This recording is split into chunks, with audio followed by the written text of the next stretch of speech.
Assalomu alaykum qadrli obunachilarim. O'ylaymanki, Hayit, Navro'z bayramlarini juda ham yaxshi o'tkazib oldingiz.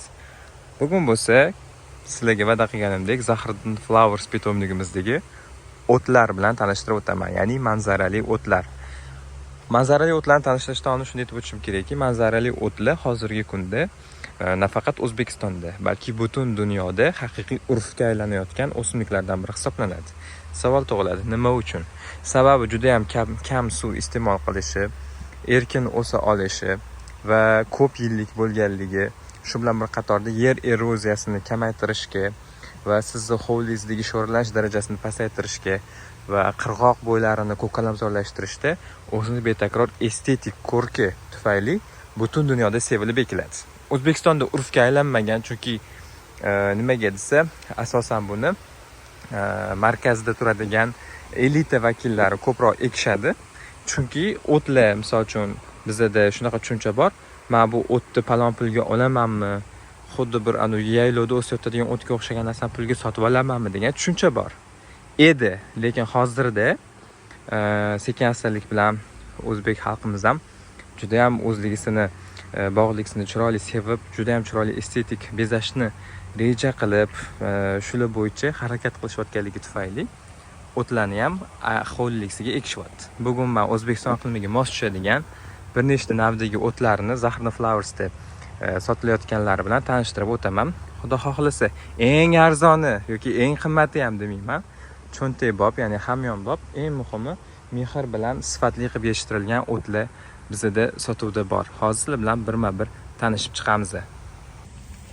Birinchisi bu Asoka Moravskaya variegatnaya, ya'ni Carex Moravskiy variegata. Ushbu o'timizni ayir bilan ham adashtirishadi, hattoki o'zim ham juda ham ko'p adashtirib qo'yaman. Farqi ayir suvga ekiladi. Farqi ayir suvga ekiladi. Asokalarimiz bo'ladigan bo'lsa, ochiq yerlarga, qirg'oq bo'ylariga, ya'ni tuproqli joylarga ekiladi. Ushbu chiroyli o'simligimiz yildan yilga ildizidan kengayib, ko'payib boradi. Shu bilan bir qatorda urug'lardan ham yetishtirish mumkin, lekin biz urug'lar orqali yetishtirib ko'rmaganmiz, faqatgina shu ildizlarni bo'lish orqali yetishtirib ko'rganmiz. Mana chiroyli bo'lib, hozir to'lib turibdi. Pushistay bo'lib, narxi bo'lsa 65 ming so'mdan qo'yilgan. 65 ming so'mdan o'zingizga yoqqanlarni tanlab olsangiz bo'ladi. Va bu o'tlarimizni bo'yini hisobga olasiz, asosan parter uslubidagi o'zingizning bog'ingizdagi kompozitsiyalarga yoki kashpolarga yoki bordyur chetlariga ishlatishingiz mumkin, lekin bordyur chetiga ishlatishni tavsiya qilmayman, faqatgina parterlarda foydalanishingizni tavsiya qilaman. Narxi aytganimdek 65 ming so'm.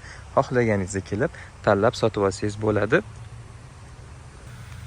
Keyingi dekorativ o'timizning nomi stipa yoki rus tilida kavil deb nomlanadi. Ushbu chiroyli betakror stipalarimiz to'g'risini aytsam o'tgan yil bizga sotuvga kelgan. Bu o'timiz juda ham pakdek nozik sochlarga ega. Kuzda mana shunaqangi jigarrang tustiga qurigan nimalari bilan, sochlari bilan bahorda yangi chiqqan yashil sochlari aralashib, juda ham noodatiy ko'rinishi hosil qiladi. Bu xuddi bizani arid iqlimda joylashgan shaharlarimizni dizayn kodini berib turganga o'xshaydi. Sababi bilasiz, cho'lga qarasangiz, hamma yoq jib jigarrang bo'ladi, toshlar bo'ladi orasida, keyin yantoqlar, yashil o'simliklar o'sib chiqqan bo'ladi. Xuddi shunga o'xshab shunaqangi vidni beradi. Albatta shunaqa ko'rinish berishi bu shaharsozlar, landshaft dizaynerlari, landshaft arxitektorlar juda tushunadi bu ko'cha kodlarini, street kodlarni va dizayn kodlarni. Ana o'shanda juda ham zo'r ishlatiladi. Bunimizni ham narxi 65 ming so'mdan ekan. Bu stipalarimiz mana shu qatorda va bu yoqda asokamizdan keyin ham bor. Bularni ham quyoshli joyga ekaverasiz. Bularni bo'lsa o'rta bo'yli hisoblanganligi uchun o'zingizga yoqqan kompozitsiyalaringizni qo'llasangiz bo'ladi. Agar salqin joyga ekadigan bo'lsangiz, jigarrenglari juda ham kam bo'lib ketadi, yashillari bo'lsa qalinlashib o'sib ketadi. Navbatdagi betakror o'timiz meni qalbimdan juda ham chuqur joy egallagan dekorativ o'tlardan biri hisoblanadi. Sababi bularning betakror ko'rinishi. Bular hozir sizni ko'zingizga yashil ko'rinayotgan bo'lishi mumkin, lekin bular o'zida ikkita rangni mujassam qilgan, ya'ni qizil va yashil. Bular o'sgan sari orasidan ham yashil, ham qizil barglari chiqadi. Odatda barglari voyaga yetib olgandan keyin quyosh nurlaridan bular tanasiga xlorellalari qizarib turib, qizil vidni, qizil ko'rinishni beradi. Nomi Imperator Cylindrica Red Baron Hozir bularning balandligi unchalik baland ko'rinmayotgan bo'lishi mumkin, lekin bular endi o'sish paytida bularning balandligi 1 metrgacha, ba'zi paytlarda 1,5 metrgacha yetishi mumkin. Bularning suvni bo'yiga ham, suvni ichiga ham va ochiq yerlarga ham bemalol eksangiz bo'ladi. Ayniqsa kashpolaringiz oq rangda bo'ladigan bo'lsa, marmar rangda bo'ladigan bo'lsa, juda ham chiroyli vidni, ya'ni ko'rinishni beradi. Narxi bo'lsa 65 ming so'mdan. Endi bo'lsa men sizga noodatiy afyapagonlarni tanishtiraman. Afyapagon yaponskaya deb nomlanadigan ushbu o'tlarimiz quyoshli joyda, suvli joylarda, yarim soyada ham bemalol o'saveradi. Juda ham pushisti, ya'ni juda ham zich bo'lib, paxmoqqina, momiqqina bo'lib o'sadi. Bularning noodatiy xususiyatlari bor. Hozir agar xususiyatini ko'rsatish boshlagan bo'lsa, sizga men ko'rsataman. Qaranglar. Bular bunaqa meva tugadi. Mana agar ko'rinayotgan bo'lsa, mana shunaqangi mevachalariga, ya'ni xuddi no'xatga o'xshagan mevachalariga ega, ich-ichlariga turadi. Bular o'tgan yilgi sezondan qolgan mevalari hisoblanadi. Afyapagonlarimizni siz erkin joyga ekadigan bo'lsangiz, bular erkin bo'lib, juda ham ko'plab mana shunaqa orasida no'xatlarini qiladi. Mana no'xatlari moviy tusda bo'ladi. Mana juda chiroyli, noodatiy antiqa narsa. Bitta odamni ko'rganda shunda bu gazonga ham o'xshirkan deydi. Agar siz archali daraxt ekkan bo'lsangiz, tegin nima bilan yopishi bilmayotgan bo'lsangiz, afyapagonlardan ham foydalansanglar bo'ladi. Gazonlarga nisbatan bular madaniyroq bo'lganligi va shunaqa noodatiy no'xatlarga ega bo'lganligi bilan chiroyli kompozitsiyani tashkil qiladi. Narxlari 70 ming so'mdan.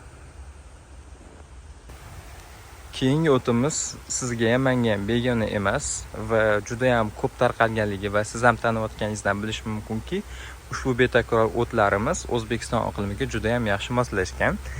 Kompozitsiyada bulardan ham turli xil shakllarni barpo qilish mumkin. Ya'ni har xil hayvonchalarning shaklini yasash mumkin. Rangi ham juda ham chiroyli va o'zini boshoqlarini Xudo xohlasa aprel-may oylarida gullab, sekin iyun oyida boshoqlarini beradi. Ya'ni zlakoviy hisoblanadi. Bunimizning nomi bo'ladigan bo'lsa, festuka glauka, ya'ni ovsyanitsa. Juda ham chiroyli, betakror, nozik. Faqat stipaga nisbatan sochlari biroz qalinroq va o'zini shu qurigan sochlarini orasida saqlamaydigan nav hisoblanadi. Narxi bo'lsa buniki boshqacharoq, 40 ming so'mdan xarid qilib olsangiz bo'ladi. Demak, hozir sotuvda mavjud bo'lgan o'tlar, dekorativ manzarali o'tlarimiz shulardan iborat, lekin xudo xolasa tez orada yana yangilik bo'ladi. Ularni shorts orqali joylab boraman. Siz hali bizga podpiska tugmasini bosmagan bo'lsangiz, hozirroq podpiska tugmasini bosib qo'ying, sababi ishonchli ma'lumotlar va ilmga asoslangan faktlar aynan mana shu kanalda. Bizning pitomligimizning manzili, telefon raqamlari va ijtimoiy tarmoqdagi nomlarini mana yozib qoldiryapman ekranda va izohda ham mavjud. Buyurtmalar ham bersanglar bo'ladi. Ushbu o'simliklarimizni butun O'zbekiston bo'ylab dastavka qilib ham jo'natib beramiz. Keyingi videolarda ko'rishguncha xayr, salomat bo'linglar.